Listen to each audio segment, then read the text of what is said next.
first speaker, who will be speaking about her recent paper, Celiac Disease, Fallacies and Facts. Dr. Jocelyn Silvester is an assistant professor of pediatrics at Harvard Medical School and director of research for the celiac disease program at the Boston Children's Hospital. She also maintains a general pediatrics practice in northern Manitoba and Nunavut. Dr. Silvester completed her Ph.D. in biology at the University of Cambridge in England and earned her medical degree from Dalhousie University in Halifax. Her research interests include the diagnosis and management of celiac disease, with a focus on biomarkers of disease activity and what happens after the diagnosis is made. And she is certainly no stranger to the CCA. Welcome back, Dr. Silvester. I'm good to see you, and I'm pleased to pass it over to you. Thank you very much. It's wonderful to see so many familiar names, literally from coast to coast. That's one of the benefits of having this format. I'm just going to share my screen now. Is that okay, Mark? Yep, please do. And so, as you mentioned, as was mentioned, I'm presenting on a recent paper, which actually started as a talk and became a paper and is now a talk again. So this particular paper was an adaptation of a talk that my mentor, Dr. Kieran Kelly, presented in the before times in San Antonio at the American College of Gastroenterology conference, and then was adapted into a paper. So of course, I'm grateful to Dr. Kelly for sharing his slides, but he's not responsible for any errors. And so what I wanted to do is really just jump right in and see what the fallacies are and line them up with the facts. So the first fallacy is that celiac disease occurs mainly in Europeans and those of European descent.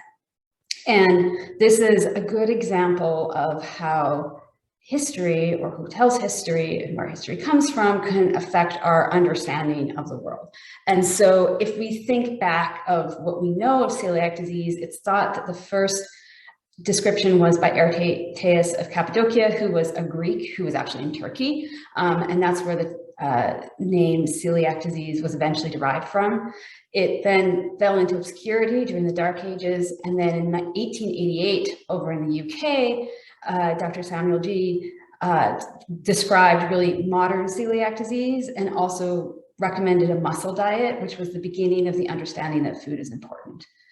Back across to the United States, that's when the banana diet was born with Cindy Haas, and then back to Europe during the Second World War, that's when really the seminal work was done, which identified the relationship between gluten and celiac disease. And so what all of these people have in common, and all these places have in common, is they're in Europe, and lots of Europeans moved to the United States. And so for many years, it was thought that celiac disease was a disease of Europeans. And because the way of diagnosing celiac disease was by doing a biopsy, which is relatively invasive, there wasn't a lot of checking to see, well, what about other populations? Now, this all changed with the advent of serology. And so serology is the blood test for the TTG antibody, which is elevated in most people with celiac disease. And so there's two ways of looking at how much celiac disease there is. One is to take blood samples from a population and test them for the antibody. And then another is to actually rely on biopsy results, either from those people who were screened or from looking at diagnosed cases. And so what we realize is that because not everybody with an elevated TTG has celiac disease, the estimate for the global averaging across the world prevalence is 1.4% if you look at serology, and looking at biopsies, it's slightly lower at 0.7.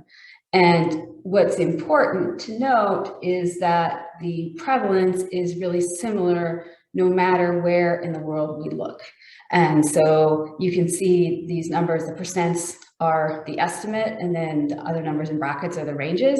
And what's striking is that everywhere that's listed here, it's more than 1%.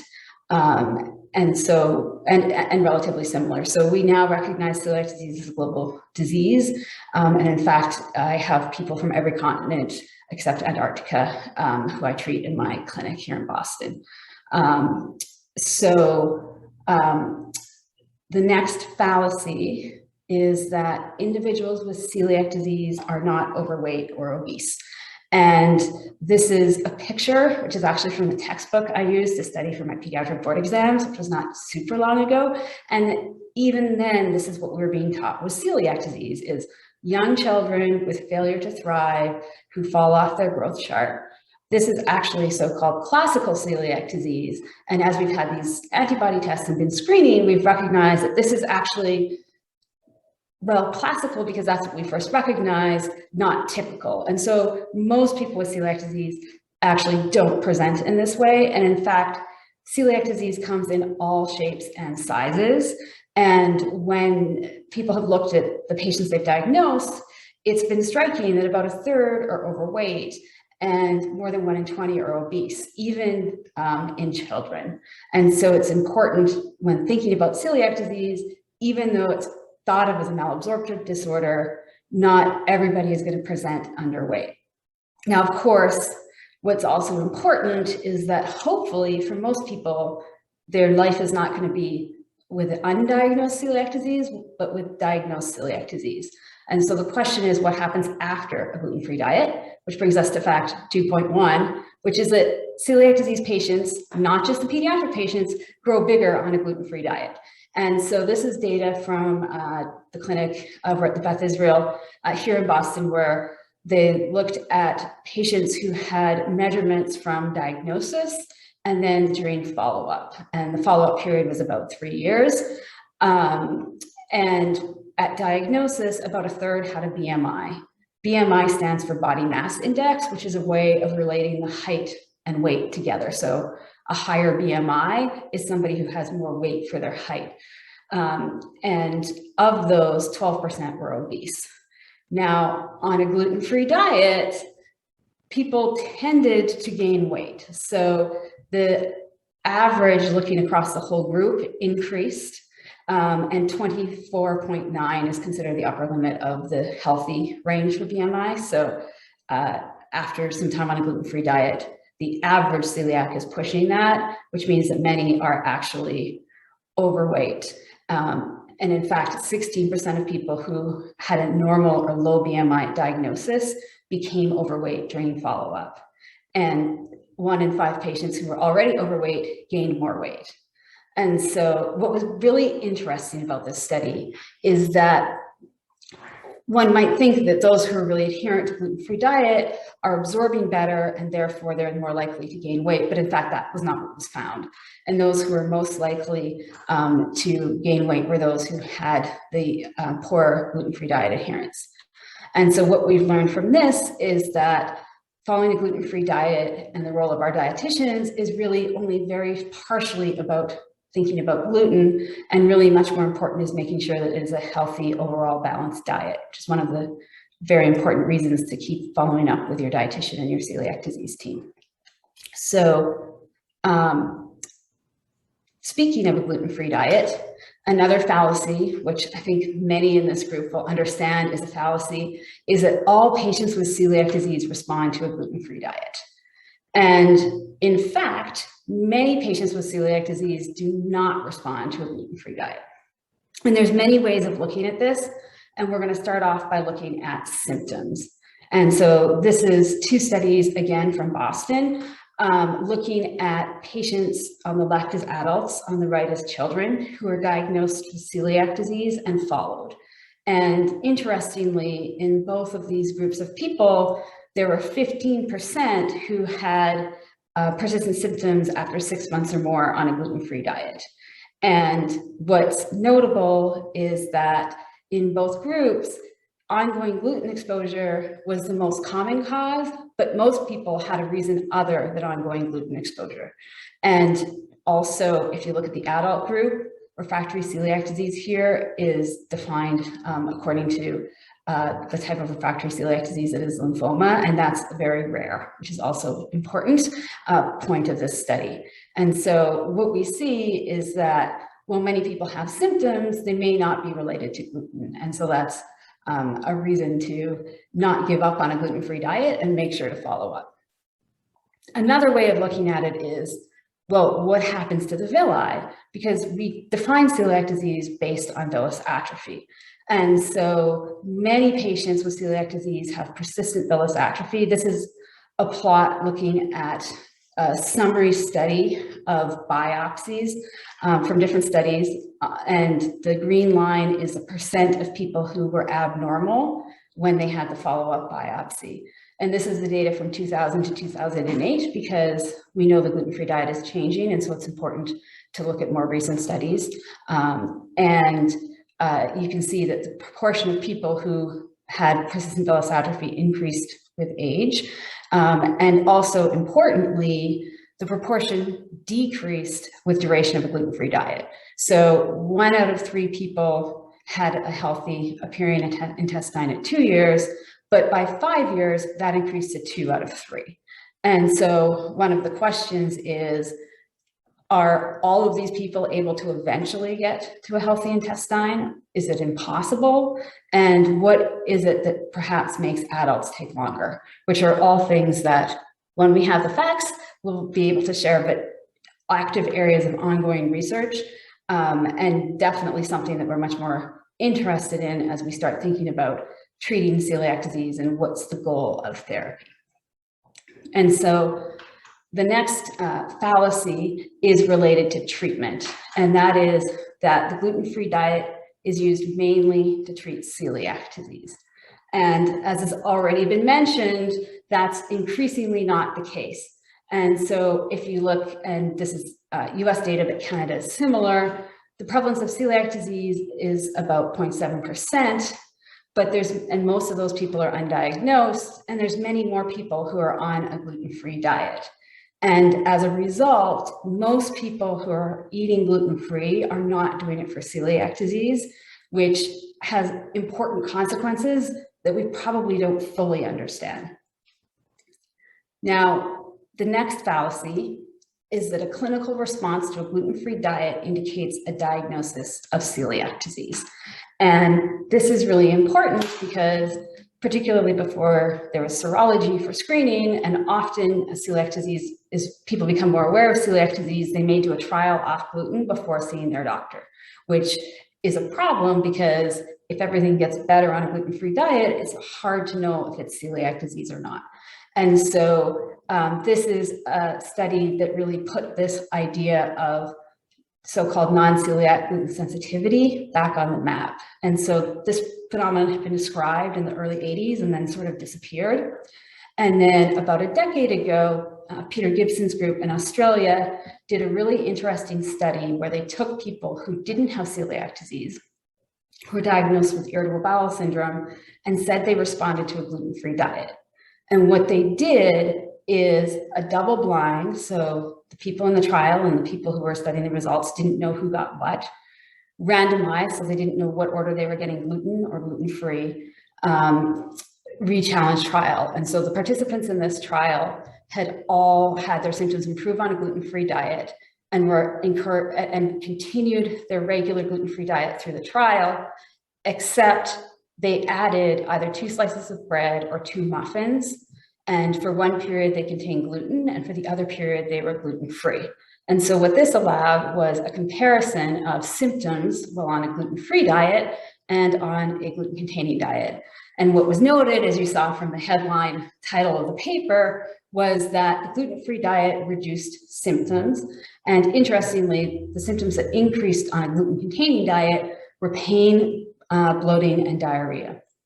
So one of the questions that was left unanswered by this is, how does it work? So none of these people had anti-gliadin antibodies or changes in TTG antibodies.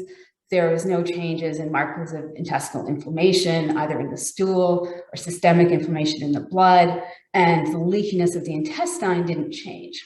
And so it's still somewhat of an unknown matter what causes non-celiac gluten sensitivity, but in the name of good science, the same group did the obvious, perhaps, follow-up experiment, which is to think about who hangs out with gluten, because there's lots of things in gluten-containing grains other than gluten. In fact, most of it is not gluten.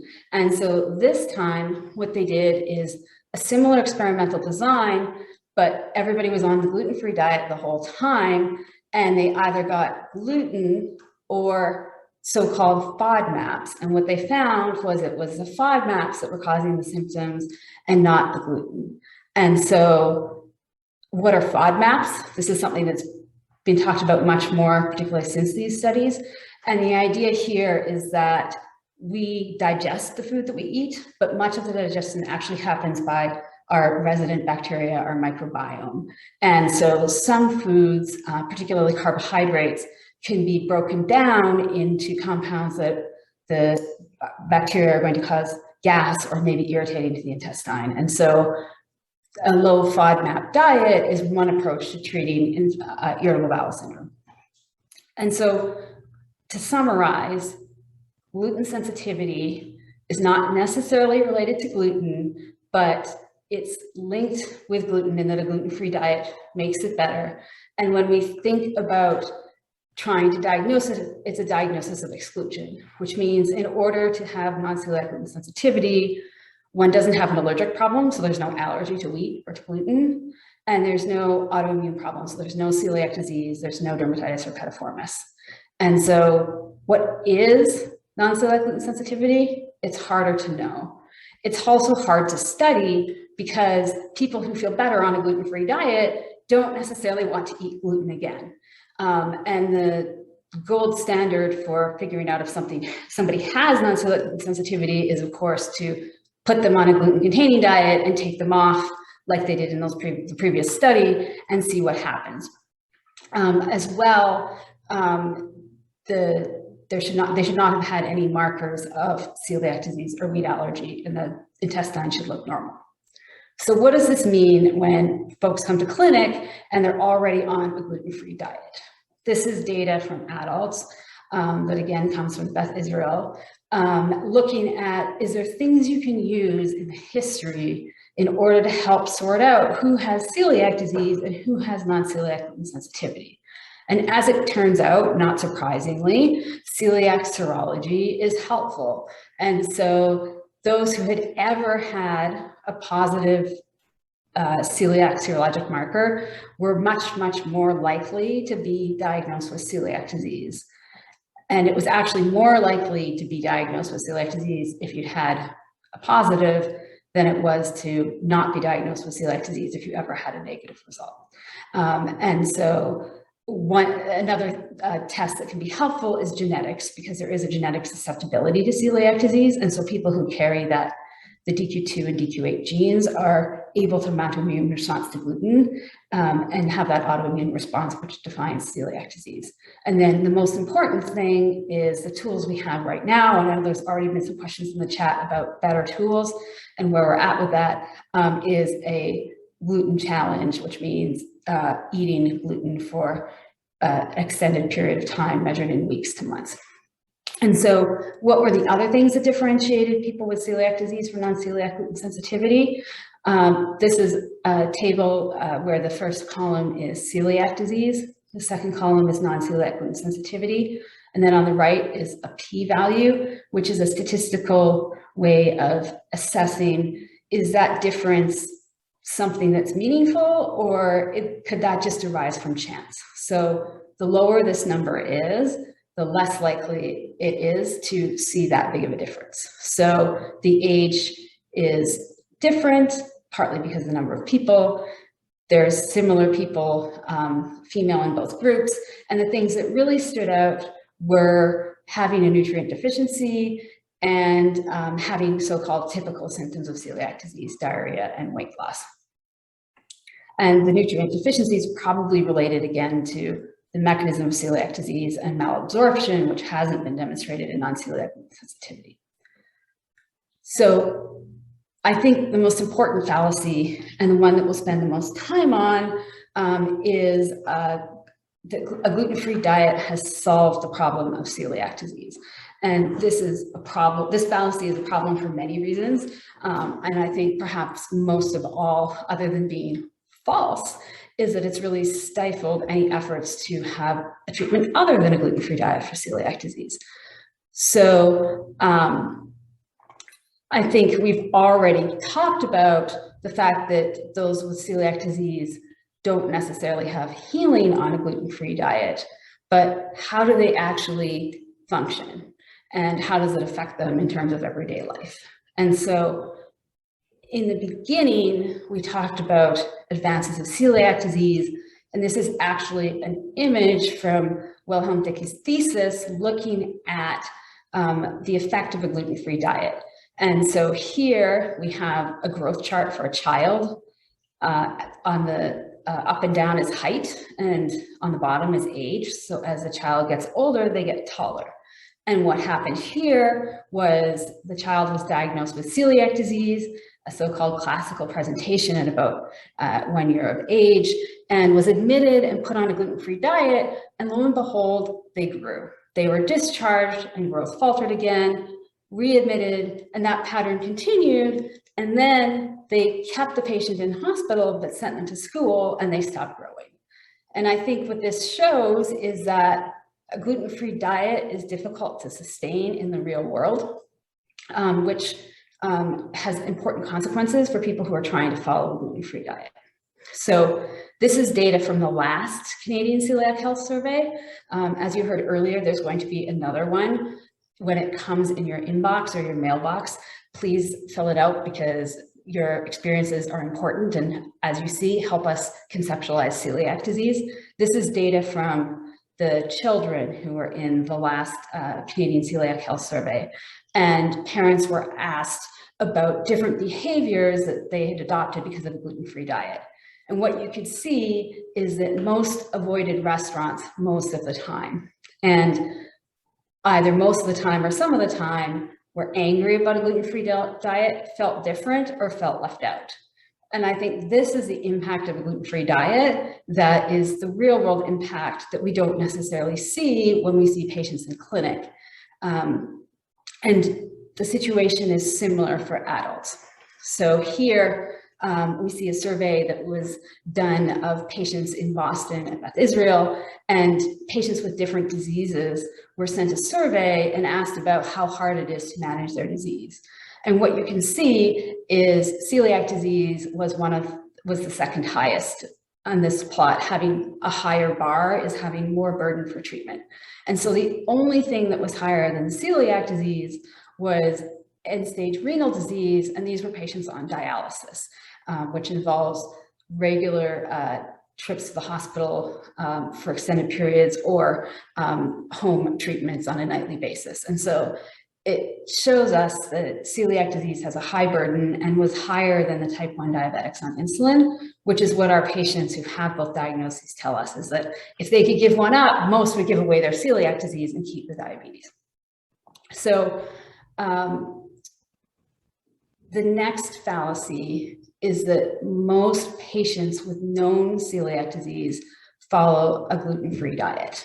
And I think you've seen lots of reasons why one might not follow a gluten-free diet, but we haven't yet talked about some of the most important ones. So this is Canadian data. This is from the Manitoba celiac disease cohort, which is led by Dr. Dirksen, and which I worked on with him during my residency in Manitoba. And one of the questions we asked was about, can you describe your diet? And this was a study that we designed a long time ago. And at that point, there wasn't really standardized measures of gluten-free diet adherence. And so we looked at what was out there and noticed that if people were asked about a strict gluten-free diet, most people picked that option, but we didn't know if that meant people weren't getting gluten. So we decided to ask a slightly different way and have some sort of borderline choices of rare accidental gluten or rare intentional gluten. And once these possibilities were included, it was quite dramatic that many fewer people said that they were not having any gluten. And so I think this is circumstantial evidence that many people who are trying to follow a gluten-free diet are not necessarily gluten-free. Now, what's also important is this group on the far left. And these are the folks who are on an unrestricted diet. And we tried really hard to have these people in the cohort and in the study because we know the very least about people who continue eating gluten, because these are the patients who don't come to clinic because it's relatively unrewarding to come to clinic and be told to follow a gluten-free diet that you've already decided you're not going to do. And I only have a gluten-free diet or a gluten-free diet to offer. So I think it's important to recognize that there's patients with celiac disease who don't go on a gluten-free diet, which leads to a bonus fact, which comes from the great American Defense Secretary and philosopher Donald Rumsfeld, which is, there are things we don't know. And this is one of the things that's particularly unsettling in thinking about celiac disease and being most interested in follow-up is we only know about the people who are coming to clinic, and we know that half of people stop coming to clinic after 3 years. And so what's happening with those people? Are they doing fine? Are they having symptoms? Are they on a gluten-free diet but not coming? We don't know. And I think this is a really important question, even how big this slice of the pie is. And so hopefully we can find some ways to start answering that question, particularly as big data approaches become more available. So the other thing to consider is what happens to gluten-free diet adherence with time. As we all know, it's easy to do something and make a New Year's resolution for the 1st and maybe the 2nd of January, but by this time of year, most of us have even forgotten what our resolution was, because one of the hardest things to do is behavior change. And what is being asked for by a gluten-free diet is really a massive behavior change and lifestyle change. And so this is a study that was conducted in Spain, and it was a pediatric study. And what they did is they used a test to look for gluten in the stool, because gluten isn't completely digested, so it's excreted. And they looked at diagnosis and then in follow-up. And what they saw was that after 6 months, most people did not have detectable gluten in their stool, suggesting that they were being relatively successful at avoiding gluten. But as time went on, the proportion of people who had positive samples increased. And so one of the questions is what's going on here. And I think some of the possibilities are that that as people are on a diet for longer, they titrate to what's comfortable for them and they learn how much gluten they can get away with. Or once people start feeling better, they're less careful with their gluten-free diet.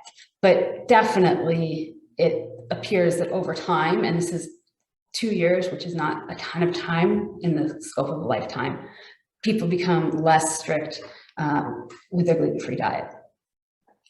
Now, another important fallacy is that a gluten-free diet is free of gluten. And I think this is fact number 8, which I also sometimes refer to as the gluten-free gospel, because there's a lot of security in gluten-free products, but in every regulation where gluten-free products are defined, it's defined as less than 20 parts per million, which means there's products labeled gluten-free that contain gluten, in part because it's hard to show there's no gluten, although the Australians are trying, and in part because of the limitations of testing. And so for reasons I won't go into, it's thought that this is probably a level that's tolerable for people with celiac disease. And that's part of the reason why the threshold was set here. Now, the corollary of this is that 20 parts per million is a concentration, not an amount. So when you're thinking about how much gluten somebody is getting, it depends not only the parts per million, the concentration of gluten, but the size of what they're eating. And so here's an example of a 2,000 part per million pill and a 20 part per million chocolate chip cookies. And what happens is, even though the concentration of gluten in the pill is higher, the amount of gluten is the same as the 2 cookies because one eats more cookies. And so this is an important thought in terms of thinking about celiac disease and risk in parts per million and remembering that it's not additive. And what really matters is the amount and not as well as the absolute concentration. Now, the question then becomes, how much gluten is in a gluten-free diet. There's many reasons to think that there's gluten in a gluten-free diet. And as I mentioned earlier, we now have tools to figure it out because we can test for the presence of gluten in food, as is done in manufacturing, in urine, and in stool. And so because of this, one of the first things I did when I moved from Winnipeg to Boston was start the doggy bag study, which is the determination of gluten grams ingested and excreted by adults eating gluten-free, which is why we call it doggy bag. And we wanted an acronym that was doggy bag because essentially we were asking participants to collect doggy bags for us in terms of collecting the leftover food from their meal. We also asked them to collect stool and urine. And this was done over a 10-day period. And we selected people who were participating in that Manitoba celiac cohort we talked about earlier. And so this is showing the time course of the experiment and when we collected food and when we collected stool and urine. And so, of course, everything's relative. And so, like every good study, we had controls. And that's important because it gives us a benchmark of how much gluten is in an unrestricted diet. And so this is the data from our 3 gluten eating controls who did the same protocol. And the yellow triangles are positive urine samples. The brown dots are stool samples and the squares are food. And if they're off the chart, then you only see the bars. And so what you can see here is that most samples were positive, but every patient who was on a gluten-free diet, a gluten-containing diet, had multiple samples that did not have detectable gluten. So the question is, what happened with the patients with celiac disease? And what we found was what we were expecting, which was gluten. And so overall, there were 12 out of the 18 patients with celiac disease who had at least one positive sample over this 10-day period, which on some level is alarming, but is mostly expected. And the important question is, well, how much gluten? Because we're looking at concentrations, not amounts. So here is on the top, the same panel as I showed you earlier for the controls who are eating gluten. And then on the bottom, you see on the same scale, the patients with celiac disease. And I think I've spent many hours staring at this, and some of the things I've learned is that the gluten exposures are somewhat random and intermittent, and it's highly variable between people. And the question is, do people know they were getting gluten? And so we actually tried to study that. We asked people to record their gluten exposure, record whether or not they thought they had symptoms of gluten or they thought they had gluten. And most of the exposures people didn't suspect. And they weren't more likely to suspect the exposures that were larger. And those who didn't suspect any exposures were more likely to have gluten. So what about the suspected gluten exposures? Were those associated with gluten? And in fact, they weren't. So again, almost 2/3 of patients thought that they had a gluten exposure, and most of those patients had a positive sample, but the positive samples didn't correlate with the suspected gluten exposures. So that leads us to a situation of gluten everywhere and not a gluten-free thing to eat. We saw positive samples from home, from restaurants, from foods prepared by others at home, and they were throughout the 24-hour period. So one of the last things I want to talk about is, how does a gluten-free diet fail? And I think this is important as we think about treatments for celiac disease, because if this gluten-free diet is sufficient, then we don't need more treatments. But I'm hoping that I'm going to demonstrate to you the reasons why gluten-free diet is insufficient. So the first one is the so-called intention behavior gap. And so intention to avoid gluten does not mean that gluten is actually avoided. And this is what we saw when we started to ask about accidental gluten exposures, that they actually are thought to happen relatively frequently. The other problem is looking for gluten in all the wrong places. And so these are things that are often cited as containing gluten, rarely contain gluten, and generally are not consumed in large enough quantities to have a significant amount of gluten compared to having foods that are at 18 or 19 parts per million. So the other thing, which is important, is celiac disease is different from other diseases because of what I call the village effect, which is that managing celiac disease is not something that's done alone. And so it requires trusting others. It's dependent on their knowledge, and often decisions are based on incomplete information. And so just because it seems like there's a gluten-free menu and that the wait staff are telling us that food is prepared in a way that's gluten-free, we really don't know what's happening in the kitchen. So for all these reasons, it's hard to maintain a strict gluten-free diet.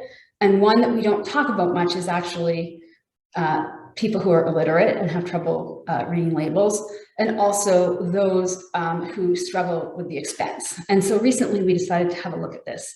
So with my colleagues at Children's Hospital, we did an anonymous survey in the United States to try and look at food insecurity, which is defined as not having consistent access to enough food for an active, healthy life. So for somebody with celiac disease, that means not just access to food, but access to gluten-free food. And so we asked both of those questions to households that had a child on a gluten-free diet.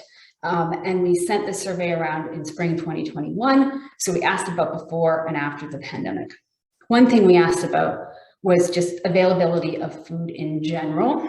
And before the pandemic, foods were generally available. And after the pandemic, they have become less available. And I note again that this was done in the spring before we talked as much about the supply chain as we do now. So I suspect if we repeated this, it would be worse. And what we saw was that the rates of insecurity for gluten-free foods were higher than the rates for food overall, which is probably a manifestation of how expensive they are. And that this is important because it leads to people eating gluten. So we specifically asked people if they ate gluten because they didn't have gluten-free food available. And it went from 1 in 5 people before the pandemic to nearly 1 in 10 people during the pandemic. And so I think this is a good example of how when you have a condition that's treated with something that involves a lot that happens outside the medical system, that what happens globally can have an effect. And it's important to really consider, quote, the whole patient. So in summary, celiac disease is a global condition. Everyone's affected. It doesn't only happen in people who are underweight. The gluten-free diet has a lot of limitations, which is probably part of the reason why not every patient with celiac disease is on a gluten-free diet. And even families who are able to afford food in general often struggle to afford gluten-free foods. So with that, I'm happy to answer any questions. All right, thank you, Dr. Silvester. Very interesting presentation, and thank you for engaging in this research. That certainly helps to provide more ammunition for all the work that we do for the CCA as well. Like this kind of science is just invaluable as we move forward, and very interesting for our attendees too.